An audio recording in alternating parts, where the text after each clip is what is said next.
Good morning, friends. Welcome to our YouTube channel CS Ansar. This is CS Tuti Mahajan. Today, I'm going to discuss steps to generate e-invoice.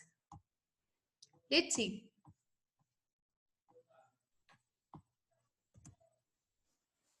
Let's see. Steps of e-invoice generation. E-invoicing, as you all know, applicable हो गया है 1 January 2021 से. For the taxpayers having aggregate turnover exceeding rupees 100 crores. तो इसके लिए हमने पहले भी वीडियो अपनी डाली हुई है, अपने चैनल के ऊपर डाली हुई है. तो उसके लिए मेरे पास बहुत सारी क्वेरीज आई थी कि ई इनवॉइसिंग का प्रैक्टिकली जो उसके स्टेप्स हैं उसको उसके ऊपर एक वीडियो बना के हमें शेयर करो. तो उसकी मैं वीडियो लेके आई हूँ. Let's see. E invoicing update as on 10th November 2020 via notification number 88/2020 dated 10 November 2020. तो ये 88/2020 जो जीएसटी के अंदर नोटिफिकेशन आई थी उसके थ्रू ई इनवॉइसिंग जो है वो एप्लीकेबल हो गया था. The taxpayers having an aggregate turnover exceeding rupees 100 crore should implement e-invoicing from 1st January 2021. From 1st January 2021, the government has mandated e-invoicing for the taxpayers with aggregate turnover exceeding rupees 100 crores in any preceding financial year from 2017-18 onwards. जैसे ही आपके किसी भी financial year के अंदर 2017-18 से आपको check करना है, अगर किसी भी फाइनेंशियल ईयर के अंदर आपकी टर्नओवर 100 करोड़ से एक्सीड हो गई है तो उस केस में ई इनवॉइसिंग आपके ऊपर एप्लीकेबल हो गया है with effect from 1st January 2021. तो अब हम इसके स्टेप्स देखते हैं. ई इनवॉइस के लिए हमें किस तरह से कौन कौन से स्टेप्स फॉलो करने हैं. First of all, sales invoice. Fill the sales invoice details in the Excel offline tool. तो सबसे पहले हम देखेंगे गुड्स एंड सर्विस टैक्स की जो इनवॉइस सिस्टम के ऊपर हम जाएंगे, वहां पर आपको एक हेल्प टैब मिलेगा.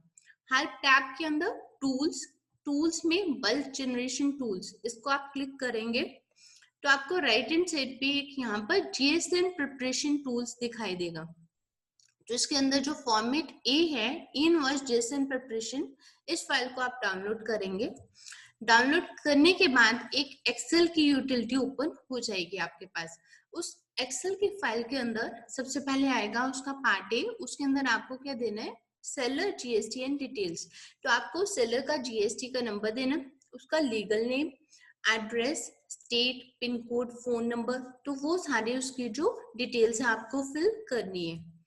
ये फिल करने के बाद आपको इनवॉइस सिस्टम के अंदर उसकी डिटेल्स देनी है. इनवॉइस की डिटेल्स जैसे हमारे यूजली जो सेल्स इनवॉइस रहता है उसके अंदर हमारी क्या क्या डिटेल्स आती हैं, वही डिटेल्स आपको इसके अंदर देना है. जैसे supply type code, reverse charge अगर एप्लीकेबल है तो वो, डॉक्यूमेंट की टाइप, डॉक्यूमेंट का नंबर, डेट. बाय की डिटेल्स आपको सारी यहाँ पे मेंशन करनी होंगी. बाय की डिटेल्स देने के बाद आप उसके अंदर प्रोडक्ट डिटेल्स अपना देंगे. सीरियल नंबर, प्रोडक्ट की डिस्क्रिप्शन, प्रोडक्ट का एचएसएन कोड, उसकी क्या क्वांटिटी है, यूनिट क्या है, यूनिट का प्राइस, ग्रॉस अमाउंट, उसके ऊपर जीएसटी का रेट कौन सा एप्लीकेबल है, सीजीएसटी एप्लीकेबल है, एसजीएसटी एप्लीकेबल है या फिर आईजीएसटी एप्लीकेबल है. जो एप्लीकेबल आपको वहां पर देना होगा. तो देने के बाद आप उसकी वैल्यू डिटेल्स आ जाएंगी. तो टोटल उसकी टैक्सेबल वैल्यू, उसके ऊपर जो टैक्स का अमाउंट है और टोटल उसकी इनवॉइस की वैल्यू आ जाएगी. तो इस तरह से हमारे सारे के सारे सेल इनवॉइस की डिटेल्स जो है वो वहां पर हमने फिल कर दी.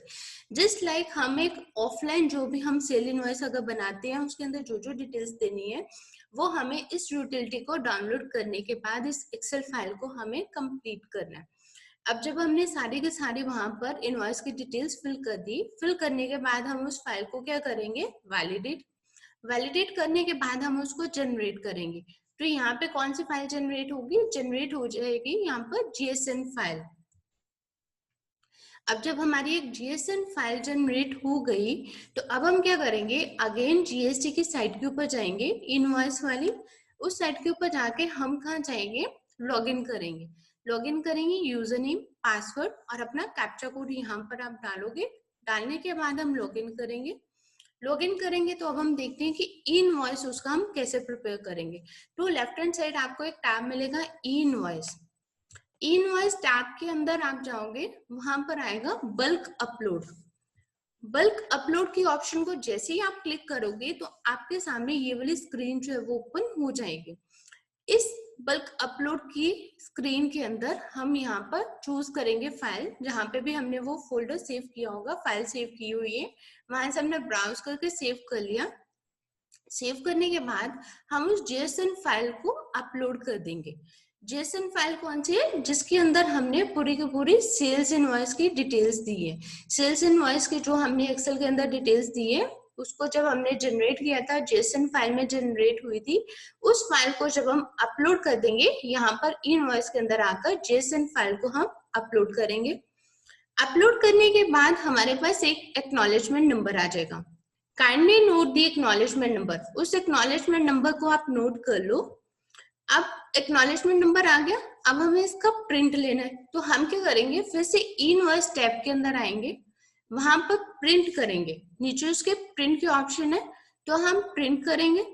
इनवॉइस प्रिंट जैसे हम करेंगे तो वहां पर आ गया बेस्ड ऑन एक्नॉलेजमेंट नंबर। तो जो हमने वहां पर एक्नॉलेजमेंट का नंबर जो हमें मिला है, उसको हम यहाँ पर एंटर कर देंगे। जैसे ही हम उसको एंटर करेंगे तो उसका प्रिंट हमारे पास आ गया। दैट मीन्स हमारा सेल इनवॉइस बन गया, हमारा ई इनवॉइस बन गया। अब हमें थर्ड कहाँ जाना है? अगर हमारा ई इनवॉइसिंग हो गया तो ई वे बिल तो पहले से ही था, तो अब हम क्या करेंगे, ई इनवॉइस जब हमने इसके ऊपर बना लिया, अब हम चलेंगे ई वे बिल के ऊपर। तो अब हम ई वे बिल इसका कैसे बनाएंगे? उसी पोर्टल पे हमारे पास नीचे ई वे बिल की ऑप्शन है, हम उसको क्लिक करेंगे ई वे बिल। उसके नीचे जनरेट ई वे बिल आएगा अपने पास, तो हम उसको क्लिक कर देंगे, उस टैब को क्लिक करेंगे। जनरेट ई वे बिल करने के बाद अपने पास ये वाली स्क्रीन ओपन हो जाएगी। जब ये स्क्रीन ओपन होगी तो इसके ऊपर अगेन आके आपके पास बेस्ड ऑन एक्नॉलेजमेंट नंबर।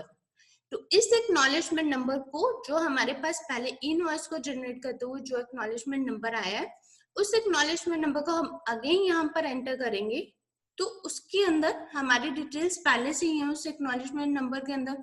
और ई-वे बिल के अंदर हमें अलग से जो डिटेल्स चाहिए वो हम क्या पंच करेंगे यहाँ पर, व्हीकल डिटेल्स, ट्रांसपोर्टर डिटेल्स।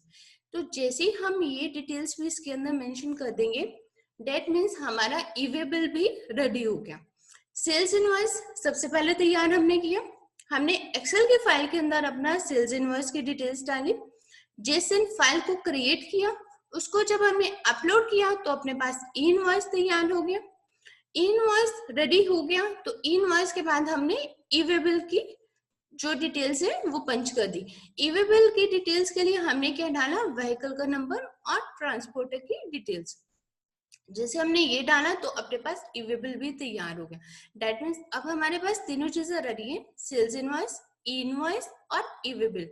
और ये तीनों चीजें अब आप किसको दे सकते हो, तीनों डॉक्यूमेंट्स किसको दे सकते हो, ट्रांसपोर्टर को।